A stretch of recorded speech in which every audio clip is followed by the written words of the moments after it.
Bonjour à tous. Aujourd'hui, j'aimerais parler des super pouvoirs des banques centrales et de la manière dont ils affectent les marchés obligataires.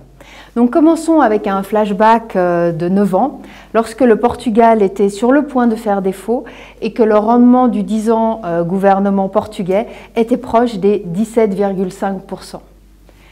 Avance rapide vers le 26 novembre cette année, où le même rendement est tombé à 0,002%, manquant de près l'occasion d'être le premier pays périphérique à avoir un rendement du 10 ans négatif. Les autres pays périphériques suivent le même chemin, avec des rendements à 10 ans qui atteignent 0,05% en Espagne, 0,59% en Italie et 0,64% en Grèce.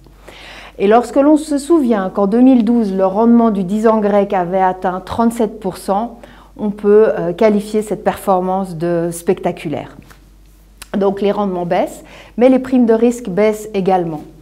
Par exemple, la différence de rendement entre le 10 ans portugais et le 10 ans allemand n'est plus que de 0,6%. Il revient d'un niveau de 15,5% en 2012. Donc, qu'est-ce qui s'est passé ? Donc, ce n'est pas une renaissance économique ou une amélioration fulgurante des fondamentaux. Nous savons tous que ces performances massives ont été provoquées par la Banque centrale européenne.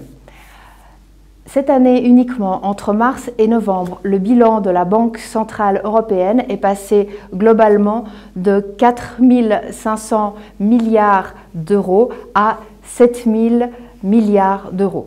Donc cela nous donne un avant-goût de l'impact que cela a sur les marchés obligataires.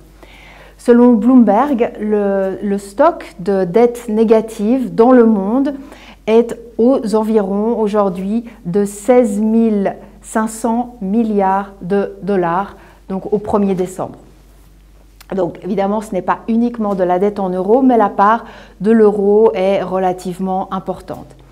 Et c'est ce qui nous explique la chasse au rendement. Donc la chasse au rendement, cela veut dire trouver du rendement, quels que soient les fondamentaux. Et cette chasse n'est pas prête de s'arrêter prochainement, puisque le marché attend de nouvelles mesures additionnelles de la part de la Banque centrale européenne. Donc c'est inutile de dire que cela représente une magnifique opportunité pour les pays périphériques. Et ce qui se passe actuellement en Italie illustre bien cette humeur. Donc l'Italie a ouvert une nouvelle fois le débat d'effacer la dette, cette fois celle qui est liée au Covid-19 et qui est détenue par la Banque centrale européenne. Donc ce sont des nouvelles qui sont stressantes. Normalement, les rendements italiens devraient remonter. Alors, non seulement ce n'est pas le cas, mais en plus, ils ont continué à baisser. Donc le marché est dans une situation où il s'appuie totalement sur la Banque centrale européenne et totalement sur les perspectives de mutualisation de la dette. Donc le risque d'un éclatement de la zone euro, comme cela a été craint il y a quelques années, n'est clairement plus sur la table, dans les cartes en ce moment.